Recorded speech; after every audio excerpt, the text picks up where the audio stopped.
Good morning. ఏంట్రా పొద్దున్నే తగలడ్డావు? నేను ఈ మధ్య ఎదవలతో మాట్లాడడం మానేశాను. కానీ నేను మాట్లాడుతున్నాను బాబాయ్.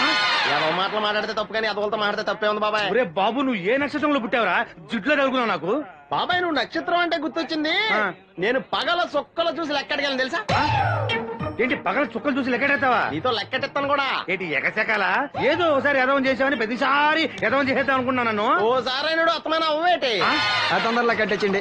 మా గురుగారు ఏదో కదా తెలిసిపోద్ది. చూసావా, మీ వాళ్ళు కూడా నువ్వు ఎదవవుతావు మంచి ఎక్స్పెక్టేషన్స్ లో ఉన్నారు. మరి నువ్వు రెడీ అంటే చెప్పు, పందెం వేసుకుందాం.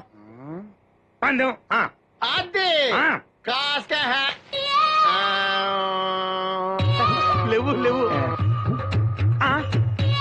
ఏంటయ్యి సొక్కలో నువ్వు చూపిస్తానది ఆకాశంలో కదా? అవి నక్షత్రాలు ఈ సొక్కల. నేను రెండోసారి కూడా అర్థం చేశాను. సొక్కమ్మని రెడీగా ఉండమని చెప్పా. ఏం కావాలితే పెట్టుకోవచ్చండి. అలాగే. ఏంట్రా నీ అబ్బా నన్ను ఎదవం చేస్తే నీ సంతోషరా?